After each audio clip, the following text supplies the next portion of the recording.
Hey musicians, how you doing? Got a nice song for you today. A song that I've liked for a long time with musician Eddie Brown on the keys.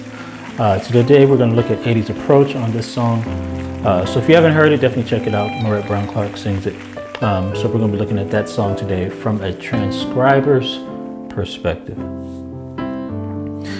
How you doing? I'm Sean. This is the channel where we serve gospel musicians, teach you everything you need to know about playing gospel piano by ear.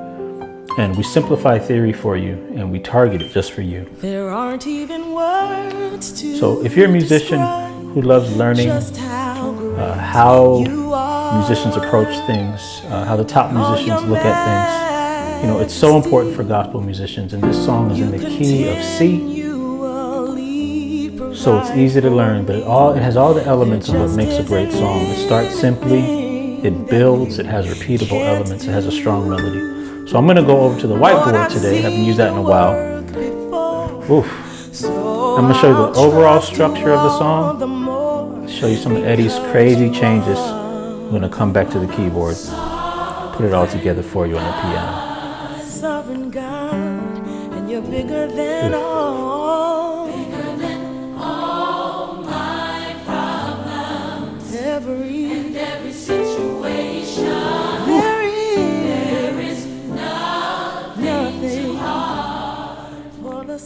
Okay folks, we're on our whiteboard, and today, as you can see, all the notes are written out. So I've written all the notes out for you so that you can see the notes if you need them. But at its core, the beauty of my channel is that it's not a tutorial channel.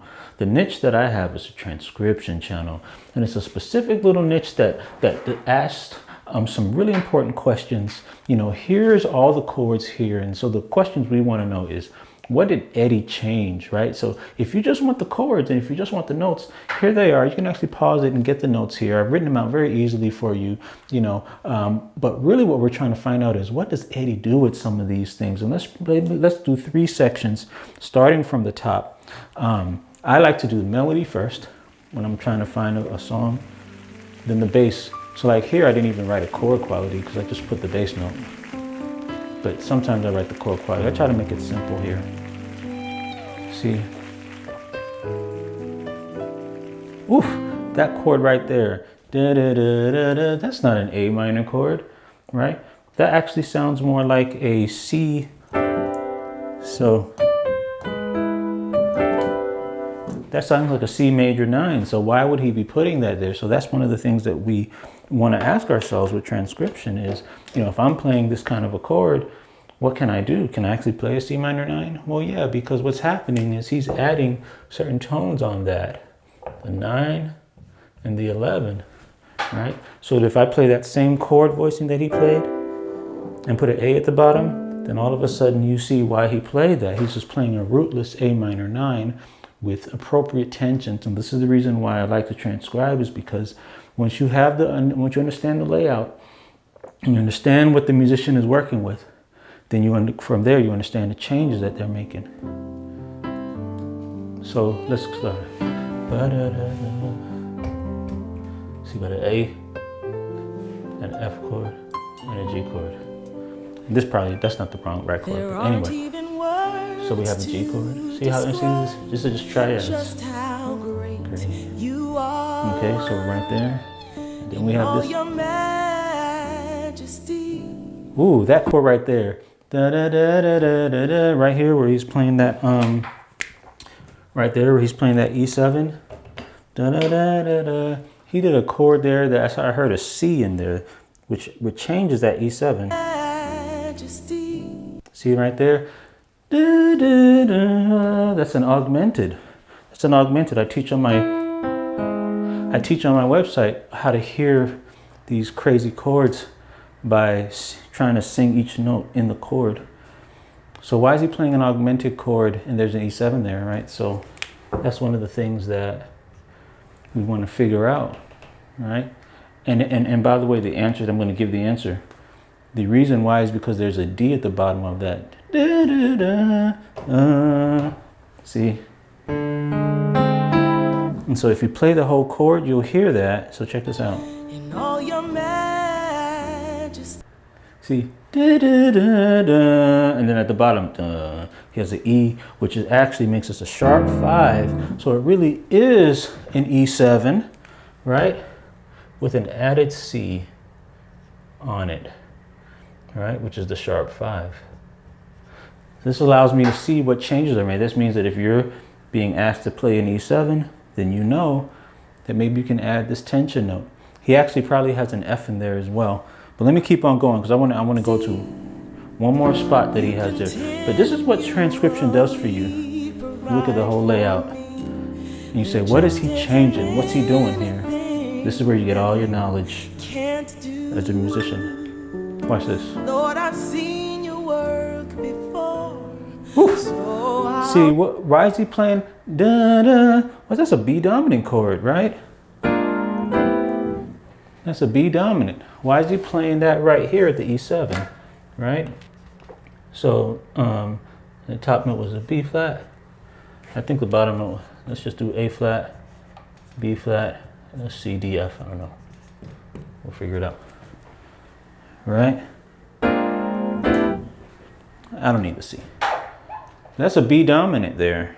I got a B flat, F, D, and A flat. It's a B dominant in its inverted state.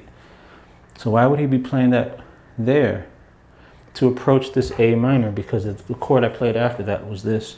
And that's that A minor 9 there. But why is he playing this voicing right here? And I'm going to give you the answer to that, and I'm going to go back to the keyboard. The reason is because when you put the B7 and you add it to an E, okay, which is the bottom note, it changes to what's called a flat 9, flat 5. If I take this whole chord, the bottom, you can see he's actually playing tension. So he's playing this chord now, but instead of adding a C, he's changing it up now. He's adding a B triad. Okay? This is why I love transcription. Transcription is what gives me the knowledge to know what takes place where and how to know what to do where, right? So this is a beautiful thing. And even though I'm not going through the whole song, you can kind of see the chords here so that you can kind of get that from the video. Because I wrote it pretty simply. Some of these may be off, but I think this is it. So let's go back to the keyboard. Okay, so now it's time to play some of those changes that we did on the board, execute them, look at them from my perspective, and see if we can make them our own. So let's see how this goes. So check this out. There it goes. Now, we learned when we were at the whiteboard what that meant, and the cool thing is that chord right there. Now, making it my own, here's the way I'm looking at this, right? He's about to approach this A chord here. He's approaching it from a half step below right now. And I mentioned before that he was approaching this from an E and a G sharp. But another way you could approach this A is from a half diminished, which would be an A flat, F, and B. So what I see doing, and the thing I like to do is to combine this chord and this chord, giving you this chord, right? And so any combination of those notes sound good. So see, that's where I would get that from, because I'm combining those notes there, right? And then we have this.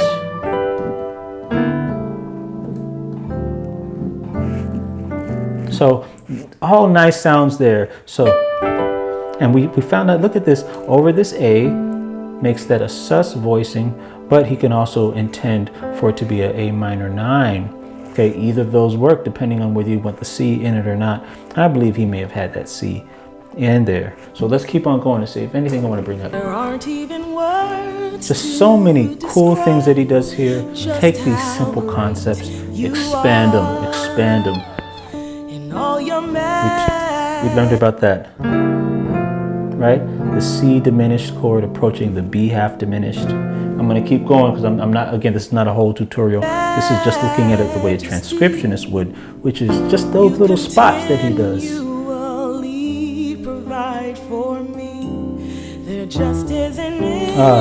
Plays so nice on this song. Y'all got to check this song out if you haven't heard it yet. Lord, I've seen your work before. That right. Now, that first time he said,